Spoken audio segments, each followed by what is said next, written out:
many questions about what direction the Giants will go in the draft. Did they try to make things better for Daniel Jones, who, of course, they just paid? Did they take a chance and grab a quarterback in a stellar QB draft class and reset for the future? Well, they worked out Michigan quarterback J.J. McCarthy Sunday, which got us thinking about potential fits for a few teams that have needs at quarterback. So let's have some fun here, okay, with the draft. I'll give you a team. You tell me what quarterback would fit in their system best. You see that little puzzle piece there?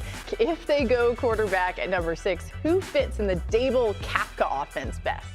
I think if they were to decide to take a quarterback, I don't think Jaden Daniels is going to be there, but he would be the person that fits best in their system. Look, what we've seen out of a Daboll offense is a quarterback that is very mobile, that can also throw the football. Josh Allen comes to mind. Look, Daniel Jones, as much as we don't like him, his most successful season came under Brian Daboll, and he is a mobile quarterback. So, his arm isn't like a cannon or anything like that, but he is a mobile quarterback. So, yeah, he would be the ideal fit. Michael Penix doesn't fit that bill. Bo Nix doesn't have the type of mobility like we're talking about.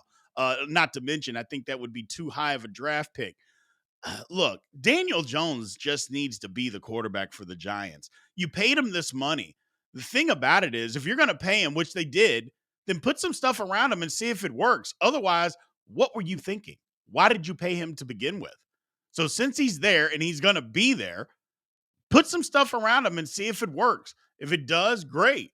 If you're ready to give up on him, the Giants management, my goodness, what kind of a colossal mistake have you made?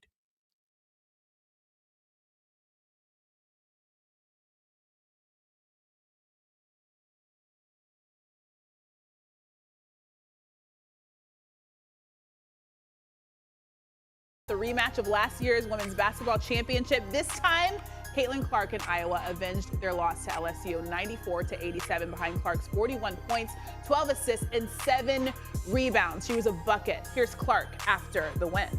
I feel like, it's amazing to be back in the Final Four. It's so hard to get there, especially with this region and how loaded this region was. But, we told ourselves we're the 1 seed for a reason.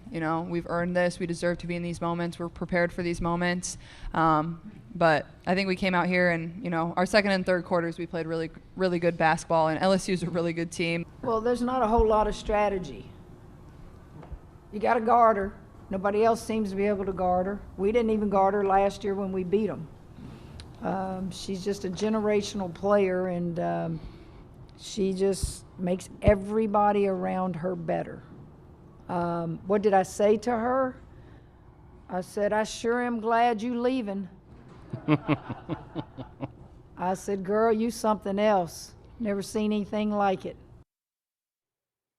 And it was a record-setting night for Caitlin Clark, including passing Diana Taurasi for the most career three-pointers in NCAA tournament history. She also set the mark for most career three-pointer in Division I history. So when we say she's a bucket, she's an absolute bucket. What do you think that Caitlin Clark proved last night with her performance?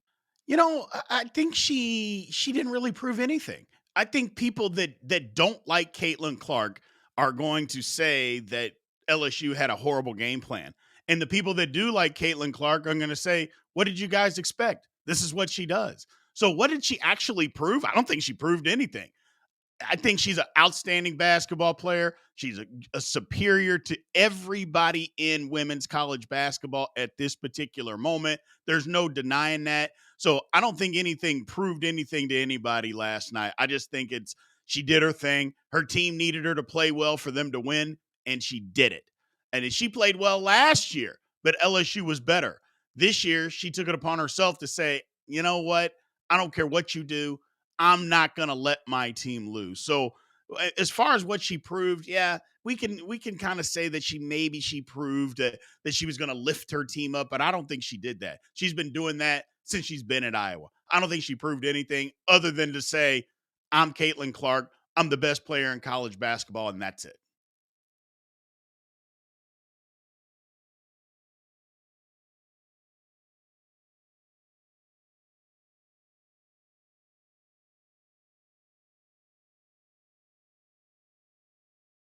himself last night in the Suns' 124-111 victory over the Pelicans. Book had 52 in the win. That gives him 162 points in his past 3 games against the Pelicans, for the most for any player in a 3-game span against any opponent in the last 50 seasons. Now, Book joined Wilt Chamberlain as the only players with 3 straight games of 50-plus points against the same opponent. He also had 9 assists in the Suns' 124-111 win over the Pelicans in New Orleans. Should we expect more come playoff time from the Suns' Big Three? Yeah. The first thing that we got to expect from the Suns' Big Three is health. Can we get all 3 of them on the court healthy at the same time? That would be the first thing. But yeah, if they're going to do anything, those 3 have to carry the load. Look, they're going to need some help. You can't win these basketball games, especially in the playoffs, with just 3 guys. That's just not going to happen. So they need some help. But that doesn't mean that you can't elevate your game. So that's why they put these 3 together. And for them to do anything at all in the playoffs, 1,000% they are going to need, for the Suns' Big Three, they're going to have to step up and elevate their game in order for them to win.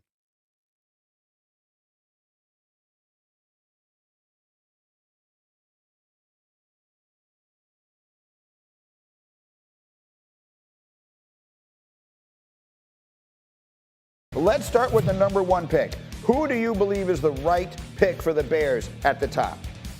I mean, it's got to be Caleb Williams. Look, this doesn't mean that there's not other quarterbacks that are out there that are capable of playing good football. But Caleb Williams has been the guy for the last 2 years, mind you. Not 1 year, but for the last 2 years, he's been the guy. Well, now is the time. You don't make all the moves that the Bears made and then all of a sudden throw a pump fake and take somebody else just because somebody may have shot up a draft board. That's not what you do. You take the guy.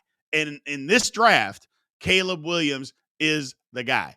You've got some weapons around him. You can continue to add other weapons and put around him. I think the Bears are in a better position today than what they were a year ago.